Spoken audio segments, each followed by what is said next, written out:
My friends, the conventional military power of the West is over. What's happening in the oceans right now isn't an exercise, it's strategic desperation. The missile arsenals that guaranteed Washington's global dominance have simply reached the physical limit of storage and production. During the violent clashes of Operation Epic Fury and the constant attrition against Houthis and Iranian forces in the Red Sea, the Pentagon's math blew up. The U.S. Navy emptied its deep depots by firing interceptor missiles that cost $2 million each.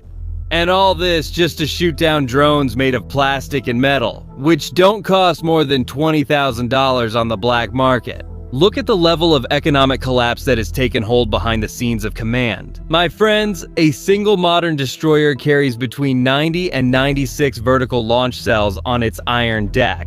If a massive wave of drone swarms is launched simultaneously, those cells are emptied in just a few minutes of intense combat. And here's the critical point that nobody tells you: the structural flaw that the system hides. A warship cannot reload its heavy missiles at sea. It needs to sail for days to a safe Allied port, mobilize a high-precision crane, and halt its operations for an indefinite period. In a total war against prepared powers, this logistical slowness means panic, extreme vulnerability, and destruction. And that's why in May 2026, the order sent directly from Washington was clear and relentless. The stock of conventional gunpowder ran out, and light became the only possible answer to keep the fleet afloat. Far from public debate and the traditional press, the United States Navy installed energy weapon systems, deployed on 9 surface combat ships, mobilizing an invisible barrier of photons to try to prevent the total exhaustion of its forces. It's the death ray now installed on American frigates and destroyers. But before I tell you what's happening and why 9 of these ships are now armed with lasers, subscribe to the channel, turn on the notification bell, like the video. It takes a lot of work to make these videos. Pay attention, this is very serious, and the result of this silent move is the end of the line for the attacker who believed they could defeat the superpower by exhausting its ammunition depots. But for you to understand the real magnitude of this steel shield, we need to break down the anatomy of these modern titans of the Alert Allerberg class, which form the backbone of the West's power projection. Don't think of these 9 laser-equipped ships as ordinary patrol boats. We're talking about colossal floating fortresses nearly 155 meters long. To visualize the impact on the water, imagine an entire 50-story building lying on the waves, moving forward at combat speed of over 30 knots, which is about 56 kilometers per hour, cutting through the ocean currents. When a monster like this, displacing more than 9,000 tons of pure military steel, maneuvers in panic zones like the Strait of Hormuz, it operates like a war supercomputer, capable of tracking and processing thousands of targets simultaneously through the renowned Aegis system. But the true weight of this modified fleet isn't in the size of its displacement.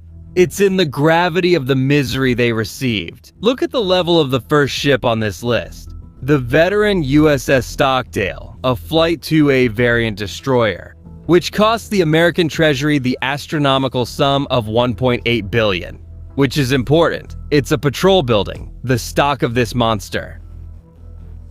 And Fibricana Pa Mikos Rodas. Monster, the master of surveillance, monster, fire, fire, fire, that's what makes it a monster. Now it has been chosen as the pioneering platform to test the direct integration of directed energy with the ship's primary propulsion systems. Now it carries lasers. The Stockdale consumes enough electricity to light up a medium-sized city. And now, all that massive generating capacity has been channeled to power a concentrated beam of light that travels at 300,000 kilometers per second. Now pay attention to the strategic positioning of the second Titan in our video, the Pacific Sentinel USS John Finn. It was named in honor of the hero of Pearl Harbor. The John Finn is one of the newest and most technologically advanced ships in the American fleet. What analysts call a network destroyer, it was designed for 21st century cyber and data warfare, where information needs to move faster than a projectile.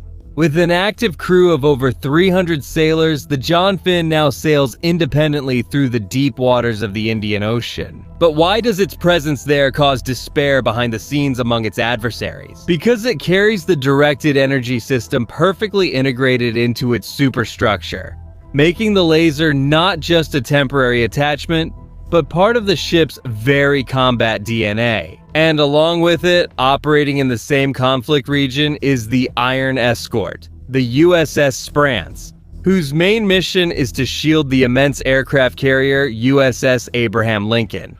On the board of maritime geopolitics, if the American aircraft carrier is hit and sunk, Western hegemony collapses the very next day.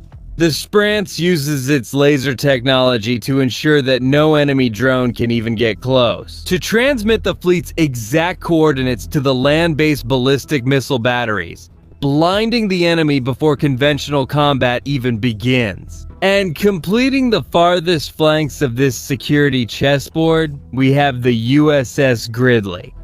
It cuts through the waters of the South Atlantic with the heavy responsibility of escorting the aircraft carrier USS Nimitz to its new destination port in Falk. In fact, they just passed by Brazil. Meanwhile, high-tech sister ships like the USS Dewey, the USS Stuart, the USS Halsey, and the USS Kidd reinforced the containment lines at the strategic bases of San Diego and Yokosuka in Japan, creating a technological wall where no movement goes unnoticed. But don't be fooled, because the Pentagon didn't install these photon cannons on the 9 destroyers just to save money or shoot down plastic drones. There's a second level to this hidden strategy that no one is discussing in the mainstream media. The level that involves the total permanent blinding of the low-orbit satellite network of rival powers. This is where the game becomes truly dangerous and takes on the contours of an invisible war for control of global information. To understand this secret dynamic, you need to grasp the exact difference between the two main systems that are operating on these decks at this very moment. Starting with the Odin system. Yes, my friends, Odin is its name. The Navy's optical dazzling interdictor. Odin is a low-power solid-state laser weapon, but with frightening surgical precision. It wasn't designed to blow up a ship's metal hull with visible fire. Its strategic function is optical blinding. When a spy drone, a terrain-mapping cruise missile, or a reconnaissance satellite passes over the fleet, Odin fires a concentrated beam directly at the lenses and infrared sensors of the threat, and the result is instant and devastating for enemy intelligence. The sensor is fried by the heat of the beam. The attacking device completely loses its vision and falls into the dark waters of the ocean like a useless piece of blind iron that missed its target. However, when the conversation shifts to the fleet's spearhead, we find the ultimate executioner of the seas. The USS Preble, strategically positioned on the front line in Yokosuka, Japan. The Preble is the only destroyer in the global fleet that has the feared Helios system integrated into its Aegis combat system.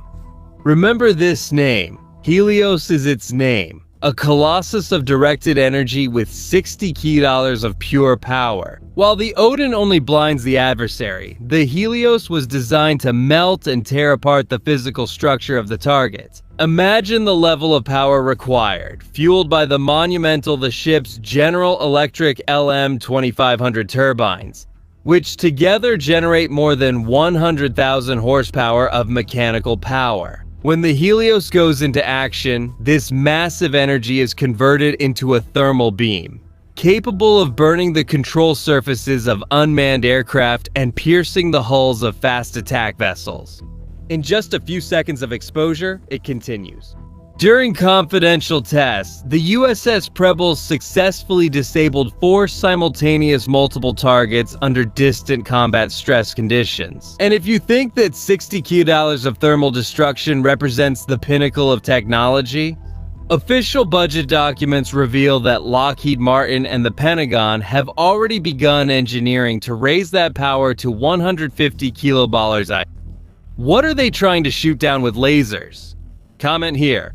The ultimate goal of this escalation of force is not to deter asymmetric threats. The Americans are preparing to use the light beam to melt the thermal shielding of Chinese and Russian hypersonic missile warheads before they even touch water. My friends, this completely changes the balance of power in the oceans, because it takes away from the adversaries the certainty that they could overwhelm Western defenses through the sheer speed of their projectiles. But in the real world of high-intensity geopolitics, no technology is infallible. Laser weapons, no matter how revolutionary they may seem on paper, face relentless physical limits imposed by nature itself and by the Earth's atmosphere. The current operational maximum range of interception lasers is a few kilometers, not hundreds of them. Today, they serve strictly as a very short-range defense. A last desperate barrier when all other long-range defenses have failed. And here is the Achilles heel of this technology. The light beam suffers severe thermal scattering and attenuation when it encounters adverse weather conditions. To visualize the real danger, imagine an acute crisis scenario in the South China Sea, where the USS Preble encounters a typical regional temperature. Surrounded by dense salty fog, heavy rain, and the thick smoke generated by explosions from the fighting around. This is a maximum pressure scenario, a reality in war. When water particles, humidity, and soot meet the Helios laser beam, they absorb and scatter the photon energy before the light can reach the structure of the incoming enemy missile. The laser loses its ability to concentrate heat on the same spot, and the time needed to expose the target to pierce the metal rises from 2 seconds to an impossible eternity, causing the delicate optical components of the cannon to start suffering critical overheating due to the energy bouncing back from the charged air itself. If the swarm of enemy missiles persists under the storm, the directed energy system fails. Thermal restrictions paralyze subsequent shots for long minutes of cooling. And the billion-dollar destroyer is left completely exposed to destruction if its stock of conventional missiles in the VLS cells has already been depleted in the first hours of the confrontation. It's a frightening risk that keeps commanders at sea awake at night, turning high-tech warfare into a game of chance against the laws of atmospheric physics. But even so, the Pentagon knows it has no other choice but to move forward down this dangerous path. And the billions of dollars earmarked in the emergency budget for the 2027 fiscal year prove that the transition from gunpowder to photon has become a matter of national survival. To keep the aircraft carriers afloat through the LOCAS project and the Joint Laser Weapon System, the board has changed because the era of infinite ammunition at the speed of light has begun. But Earth's physics has just imposed its own price on the winner of the power game. The stage is set and the forces are already moving behind the scenes. But the truth is that what you see on the surface is just the tip of the iceberg. For those who want to understand the real game before the system collapses for good, the way isn't on open networks. That's why we built our intelligence bunker. An exclusive platform, a fully protected environment where censorship simply can't stop us. Inside, more than 3,000 elite analysts dissect every geopolitical and economic move in real time, delivering the raw information that no one else has the courage to show. Access is on your screen now through the QR code, also in the first link in the description and in the pinned comment. Go there and secure your spot before the doors close. And if you want to protect your home and your family from social engineering that is destroying our culture, check out our series and movies channel. Guys, unmissable tips on what to watch over the weekend. You don't need to spend more than an hour on Netflix trying to find something to watch. We give you a complete list with the best options. No woke culture, no whining. Link in the description, in the pinned comment, and also in the card that will appear on your screen. Subscribe to the channel, turn on notifications, like the video, and again, does this take effort? Cheers to your mind, I'm Shimon Oliveira, and I'll see you in the next video. See you then.